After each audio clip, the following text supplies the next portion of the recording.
बहुत मजा आया था ना कल सिनेमा देखकर।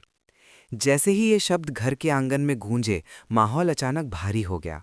सामने खड़ी थी मीना, जिसका चेहरा डर और घबराहट से पसीने पसीने हो रहा था।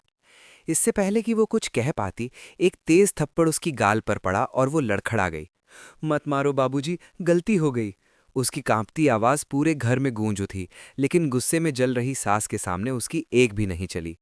औरत पर हाथ उठाना गलत है। मोहित ने बीच में बोलने की कोशिश की, मगर सास ने उसे भी चुप करा दिया। तू चुप रहे। ये उन लोगों में से नहीं है जो बातों से समझे। इसे सबक सिखाना जरूरी है। घर का हर कोना उस वक्त डर और तनाव से भर गया था। सास के चेहरे पर गुस्से की लकीरें साफ दिख रही थी। मैंने इस घर की जिम्मेदारी इसे देकर गलती कर दी। आज इसे ऐसा सबक मिलेगा जो ये हर जन्म में याद रखेगी। उनकी आवाज में इतनी कठोरता थी कि मीना का दिल कांप उठा। उसने रोते हुए हाथ जोड़ लिए। बाबूजी, मुझसे गलती हो गई, मैं दोबारा ऐसा कुछ नहीं करूंगी। लेकिन बात अब बहुत आगे बढ़ चुकी थी। सास ने गुस्से में फोन उठाया। मोहित, इसके मायके फोन लगा, अभी के अभी। नहीं बाबूजी, प्लीज मत कीजिए। मीना घुटनों पर बैठ गई, लेकिन किसी का दिल नहीं पसीजा। फोन की घंटी बजी और कुछ ही पलों में दूसरी तरफ से आवाज आई। सास ने बिना देर किए कहा, राम राम समधी जी, मैं आपकी बेटी की सास बोल रही हूं और आज आपको तुरंत यहां आना होगा, अपनी बेटी की करतूत खुद देखने। ये सुनते ही मीना के पैरों तले जमीन खिसक गई। उसकी आंखों में आंसू और डर साफ दिख रहा था, लेकिन उसके अंदर एक और बड़ा तूफान चल रहा था। एक ऐसा सच जो अगर बाहर आ गया तो सिर्फ उसका नहीं, उसके पूरे परिवार का नाम मिट्टी में मिल जाएगा। उधर सास ने अलमारी खुलवाई। चल अपना गहना देख और बता क्या क्या चोरी हुआ है। मीना के कांपते हाथों ने जैसे ही डिब्बा खोला, उसका दिल बैठ गया। कुंदन का हार, मोतियों का हार, सब सब गायब हैं। मतलब सारा गहना चोरी हो गया। सास चीखी। और ये खड़ी खड़ी झूठ बोलती रही। घर में हलचल मच गई।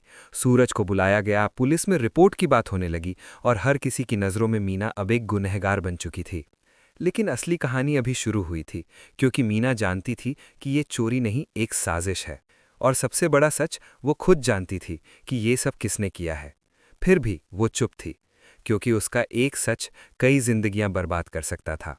और उसी चुप्पी ने आज उसे अपने ही घर में कटघरे में खड़ा कर दिया था। मीना की आंखों में डर साफ झलक रहा था, लेकिन उससे भी ज्यादा गहरा था उसका अंदर छुपा हुआ सच। एक ऐसा सच जिसे वो किसी भी कीमत पर बाहर नहीं आने देना चाहती थी। कुछ ही देर में दरवाजे पर दस्तक हुई। लगता है समधी जी आ गए, सास ने कड़क आवाज में कहा। दरवाजा खुलते ही मीना के मम्मी पापा घबराए हुए अंदर आए। उनकी नजर जैसे ही अपनी बेटी पर पड़ी, सूजा हुआ चेहरा, कांपते हाथ, बिखरे बाल, उनका दिल बैठ गया। ये ये क्या हालत बना रखी है मेरी बेटी की? माँ की आवाज भर्रा गई। लेकिन सास ने बिना समय गंवाए ताना मारा। अभी तो आपने कुछ देखा ही नहीं है समधन जी, असली नजारा तो अब शुरू होगा। घर का माहौल और भारी हो गया। सभी लोग एक जगह इकट्ठा हो गए। सास ने तीखे शब्दों में कहना शुरू किया। मैंने आपको यहाँ इसलिए बुलाया है ताकि आप अपनी बेटी की सच्चाई खुद देख सकें। आज इसने मेरे घर की इज्जत मिट्टी में मिला दी। मीना के पिता ने घबराकर पूछा, आखिर बात क्या है?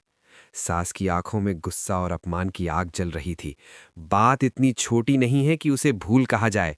इसने घर की जिम्मेदारी छोड़कर झूठ बोला और उसी के चलते घर में चोरी हो गई, सारे गहने गायब।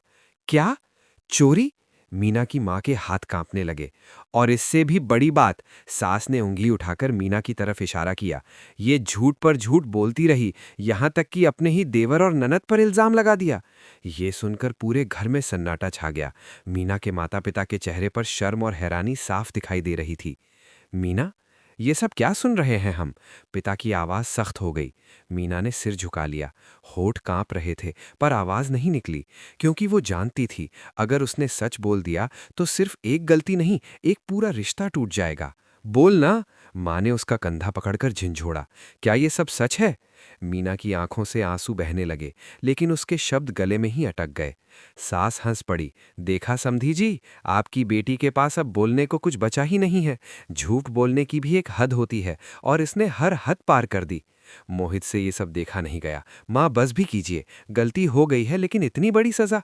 तू चुप रह, सास ने उसे डांटते हुए कहा। आज अगर इसे नहीं रोका तो कल ये और बड़ा कांड करेगी। मीना के पिता ने गहरी सांस ली। अगर हमारी बेटी से कोई गलती हुई है तो हम उसकी तरफ से माफी मांगते हैं। गलती? सास ने बात काट दी। इसे आप गलती कह रहे हैं, ये तो विश्वासघात है। हर शब्द जैसे मीना के दिल को चीर रहा था, लेकिन वो फिर भी चुप थी, क्योंकि उसका सच किसी एक इंसान को नहीं, पूरे परिवार को तोड़ सकता था। अंदर ही अंदर उसका मन चिल्ला रहा था, नहीं, मैं सच नहीं बता सकती। अगर मैंने सब कुछ बता दिया तो मेरे अपने ही बर्बाद हो जाएंगे। और तभी अचानक सास ने एक फैसला सुनाया, बस, अब बहुत हो गया। मैं इस लड़की को अपने घर में एक पल भी नहीं रखूंगी। ले जाइए अपनी बेटी को यहां से। ये सुनते ही मीना के पैरों तले जमीन खिसक गई। उसकी मां रो पड़ी, नहीं, ऐसा मत कीजिए। मोहित भी आगे बढ़ा, मां प्लीज ऐसा मत करो, ये हमारा घर है, इसका भी हक है यहाँ। लेकिन सास का दिल पत्थर बन चुका था। नहीं, आज दिवाली के दिन इसने हमारे घर की खुशियां छीन ली, अब ये यहाँ नहीं रहेगी। मीना ने पहली बार सिर उठाकर सबकी तरफ देखा। उसकी आंखों में सिर्फ आंसू नहीं थे, बल्कि एक खामोश चीख थी। एक ऐसी चीख जो सच को बाहर लाना चाहती थी, पर मजबूरी उसे हर बार रोक रही थी। और तभी उसके मन में एक खतरनाक ख्याल आया, अगर सच सामने नहीं आ सकता तो शायद मुझे ही इस कहानी से खत्म हो जाना होगा। उसकी आंखों में अचानक एक अजीब सा सन्नाटा छा गया, जैसे वो कोई बड़ा फैसला लेने जा रही हो। आगे के हिस्से में क्या मीना का ये ख्याल सच में उसे एक खतरनाक कदम उठाने पर मजबूर करेगा, या कोई ऐसा राज खुलेगा जो सब कुछ बदल देगा? मीना की आंखों में अब आंसुओं की जगह एक अजीब सी खामोशी थी, जैसे उसने अंदर ही अंदर कोई फैसला कर लिया हो। घर में हर कोई अपनी अपनी बात में उलझा हुआ था। कोई उसे दोषी ठहरा रहा था तो कोई उसे बचाने की कोशिश कर रहा था, लेकिन किसी ने भी उसके दिल के अंदर चल रहे तूफान को समझने की कोशिश नहीं की। वो धीरे धीरे उठी, बिना किसी की तरफ देखे, और चुपचाप अपने कमरे की ओर बढ़ गई। उसके कदम भारी थे, लेकिन इरादे उससे भी ज्यादा भारी। पीछे से उसकी माँ की आवाज आई, मीना, रुक जा बेटा। पर उसने एक बार भी पलटकर नहीं देखा। कमरे का दरवाजा बंद होते ही जैसे बाहर की सारी आवाजें गायब हो गईं। अब वहां सिर्फ मीना थी, और उसका डर, उसका दर्द, और वो भयानक सच जिसे वो किसी से कह नहीं पा रही थी। उसने आईने में खुद को देखा, सूजी हुई आंखें, बिखरे बाल, और चेहरा जिस पर आज सिर्फ बेबसी लिखी थी। क्यों, क्यों मेरे साथ ही ऐसा हो रहा है? उसने खुद से पूछा, लेकिन जवाब में सिर्फ सन्नाटा मिला। अचानक उसकी नज़र अलमारी पर गई, वही अलमारी जहां से गहने गायब हुए थे। उसके दिमाग में वो पल घूम गया, वो रात जब उसने किसी को उस अलमारी के पास देखा था। नहीं, उसने सिर पकड़ लिया, मैं ये सच नहीं बता सकती, क्योंकि वो चेहरा कोई अनजान नहीं था, वो इस घर का ही एक सदस्य था। और अगर उसने उसका नाम ले लिया तो सिर्फ एक चोरी का सच नहीं खुलेगा, बल्कि कई रिश्तों का अंत हो जाएगा। उसकी सांसें तेज होने लगीं। मैं क्या करूं, किसे बताऊं? उसी वक्त बाहर से आवाजें आने लगीं, दरवाजा खोल मीना, बेटा बात तो कर।